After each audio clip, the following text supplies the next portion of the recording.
Muli po si Dr. Reynold Varela, nagpapaabot sa inyo ng isang magandang pagbati sa pagpapatuloy po ng ating advokasya at palaganap ng mga impormasyon na may kinalaman sa mental health education.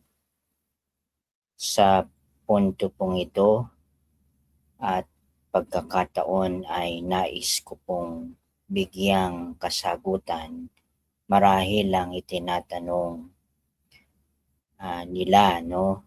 Ano po ba ang maaaring asahan na mangyari sa loob ng isang oras na pakikipag-usap at consultation sa isang psychologist? Normally po,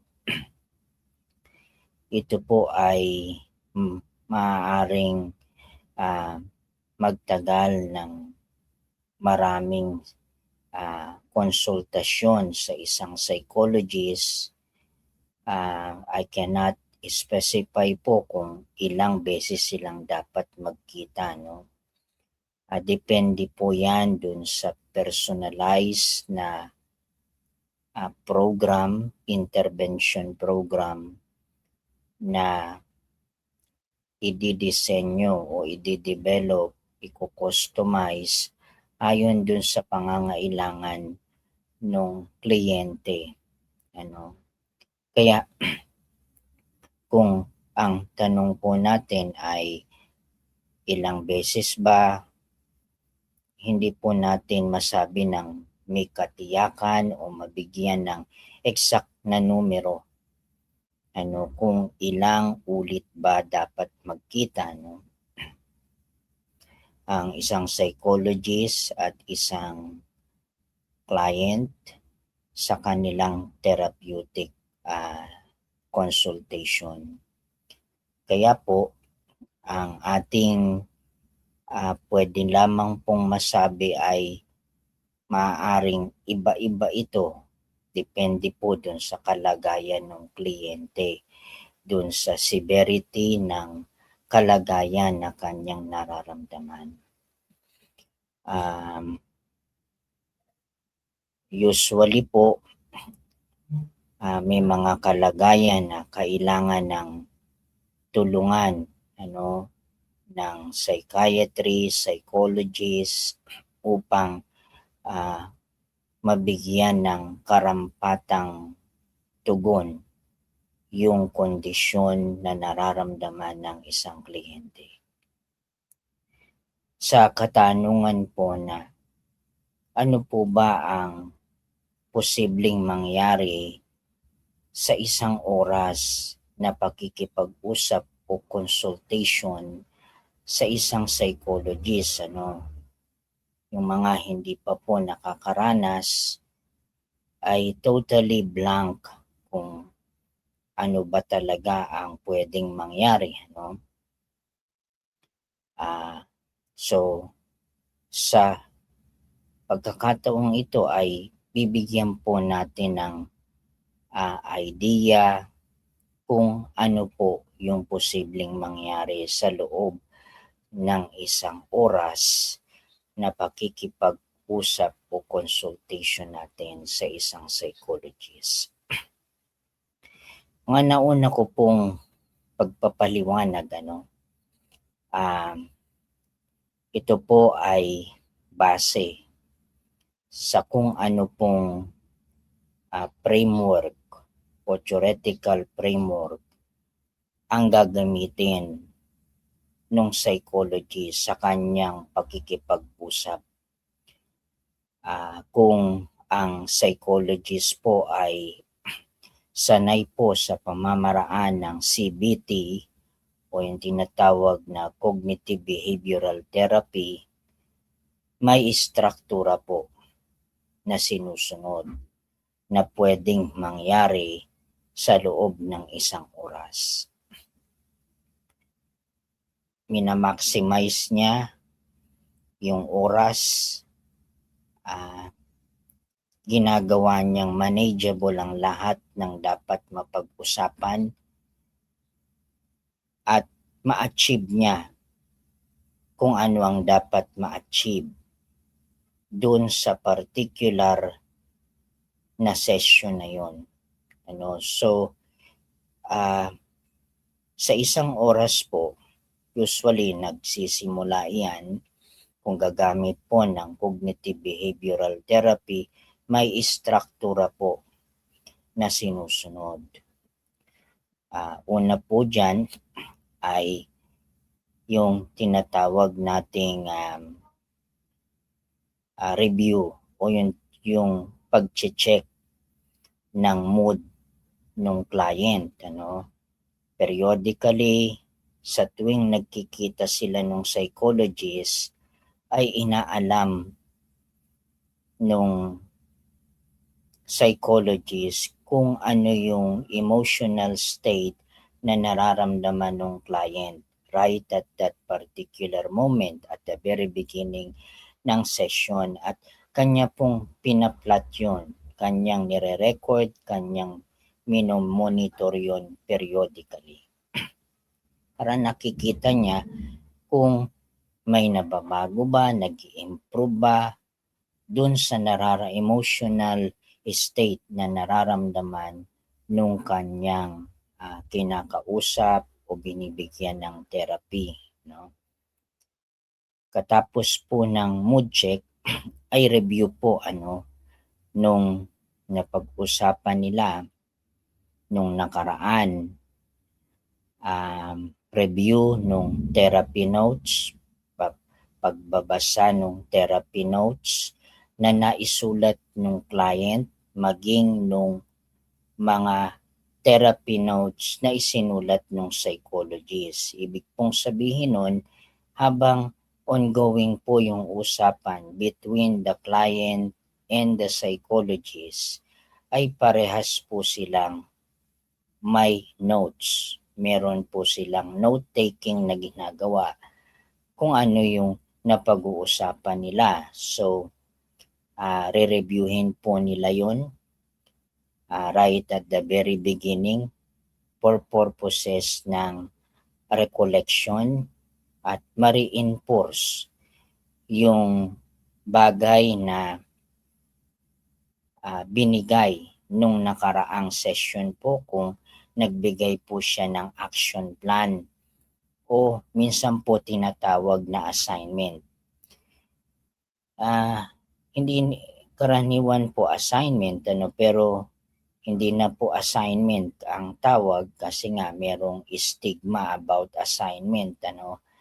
Ang mga estudyante ayaw na ng assignment, kaya in therapy session, instead of asking client to do the assignment, ang tawag na po nila doon ay action plan. Ibig sabihin po nun, ano yung gagawin ng client pagkatapos ng session, na from the time na nagkita sila up to the time na muli silang nagkita, nagawa ba ng client yun dapat niyang gawin o hindi niya nagawa. At kung hindi niya nagawa, kung nagawa, ano naramdaman ng client. Kung hindi niya nagawa, ano yung mga bagay na pumipigil sa kanya, bakit hindi niya successfully nagawa yung napag-usapan last meeting o last session. So yun po yung beginning. Yun sa istruktura po, doon nagsisimula.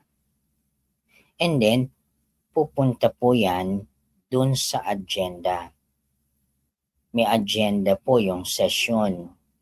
Yung agenda po ay base doon sa pressing na concern na nararamdaman ng kliyente. Yung halimbawa ng pressing or urgent concern niya ay nag-away silang dalawang mag-asawa o hindi siya mapagkatulog.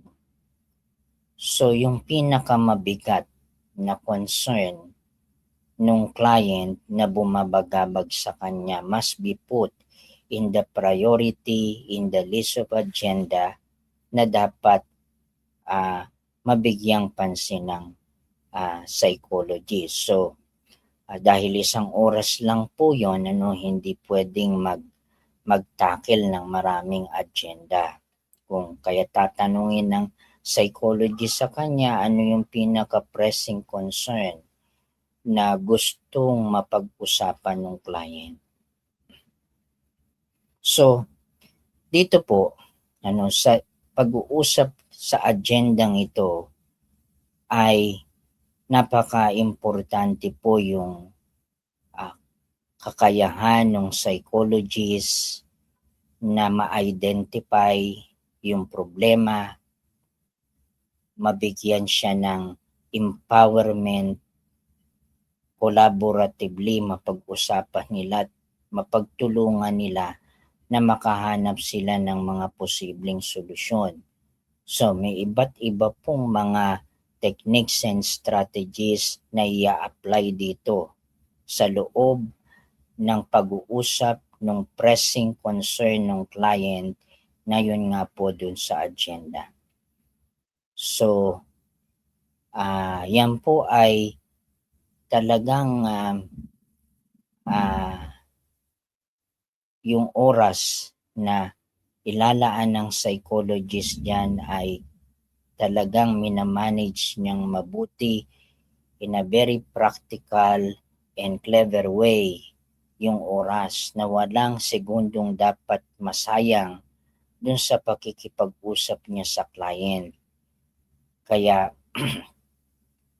dun sa isang well-trained na psychologist ay nabibigyan niya ng possible, hindi man outright solution, yung pagbibigay sa kanya ng sense of empowerment and hope na matatapos yung session na yon na meron siyang iniiwang pag-asa. Nagbibigay siya ng sense of encouragement, nag-i-instill siya ng panibagong pag-asa na meron siyang magagawa, mabigyan siya ng tapang na meron pang bagay o buhay na dapat ipagpatuloy.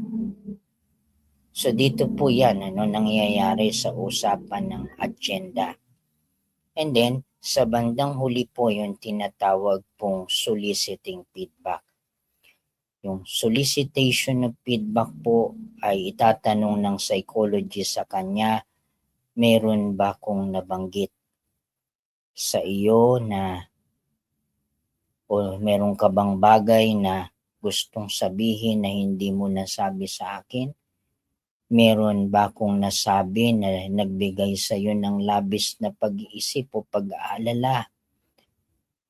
Meron bang isang bagay na nag-iwan sa iyo ng labis na pagkalungkot? Kung ang sagot po ng client yan merong distressing moment na nangyari dun sa usapan, ay ito po ay muling babalikan ng psychologist at dapat nilang ma-address yung mga bagay na yon na nagbigay dun sa client ng labis na pag-aalala. At kung wala naman pong sagot yung client, ang mangyayari po dun ay i-schedule na po ng psychologist kung kailan sila muling magkikita. So ang struktura po ay ganon, sa loob ng isang oras, merong beginning, merong discussion of the agenda, at sa bandang huli ay soliciting feedback. Yan po ay nababatay doon sa tinatawag nating paggamit ng mga psychologists sa framework ng cognitive behavioral therapy. Pero kung ang iba po naman ay hindi doon sa framework na yon, pwede pong maiba, Hindi po yun mandatory na ganun yung framework. Iba-iba po yung framework na pwedeng mangyari. Kaya ito pong sinasabi ko, ipinapaliwanag kong ito ay base po ito sa framework ng cognitive behavioral therapy na may istruktura ang bawat oras, isang oras na pakikipag-usap natin sa psychologist ay meron po yung istruktura at bawat oras ay napakahalaga at walang oras o minuto na dapat masayang. Yan po. Muli po, ito si Dr. Reynold Varela, nagpapasalamat sa inyo na kahit sa maliit na pamamaraan, makatagpo tayo, mapanood ito ng sino man na isa, dalawa, tatlo na tao na nangangailangan ng impormasyon na ito'y sapat na kabayaran na po sa atin na tayo'y makatulong sa kanya sa maliit na paraang makakaya natin. Marami pong salamat.